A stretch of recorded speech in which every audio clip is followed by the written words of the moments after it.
Sunday அப்போ சைலண்டா தூங்காம செம்மையான ஒரு சம்பவம் செய்யலாம் வாங்க.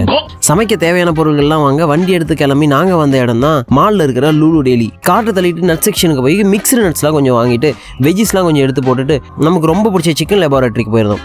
அங்கே சிக்கனை பிரிச்சு வச்சுருந்தாங்க. நம்ம கொஞ்சம் ராவா எடுத்து டேஸ்ட் பண்ணிட்டு நம்மக்கிட்ட இல்லாத இதயம் 1/2 kg ரொம்ப பிடிச்ச சிக்கன் பிரஸ்ட்டும் வாங்கிட்டு கிளம்பிட்டோம்.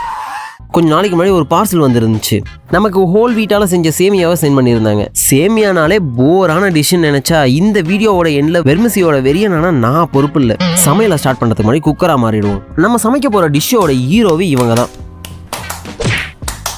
Tomato, capsicum, onion, spring onion, garlic எல்லாத்தையும் கட் பண்ணி எடுத்து வச்சுட்டு கொஞ்சமாக ஆயில் ஆட் பண்ணி இவங்களெல்லாம் வணக்கிற சேம் டைமில் சிக்கன் பிரஸ்ட்டை சால்ட் வாட்டரில் பாயில் பண்ணி எடுத்து சின்னதாக பீஸ் பண்ணி இதில் ஆட் பண்ணிக்கலாம். இது கூடவே கொஞ்சம் வாட்டர் ஆட் பண்ணி chicken masala, garam masala, cardamom, pepper, ஆலியா சேமியாவை ஆட் பண்ணி 2 minutes வெயிட் பண்ணால் டிஷ் ஓவர்.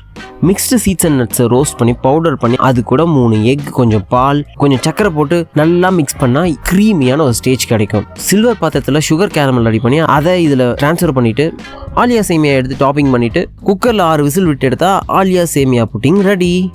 நைட் நாங்கள் ப்ரோட்டீன் அண்ட் நியூட்ரிஷனல் ரிச்சான ஃபுட்டை சாப்பிட்டுட்டு படுத்துட்டோம். ஆலியா சேமியாவை ட்ரை பண்ணி பாருங்கள். ரியலி எனக்கு ரொம்ப பிடிச்சிருக்கு. நாளைக்கு பார்க்குற வரைக்கும் தீயா இருங்க நண்பர்களே.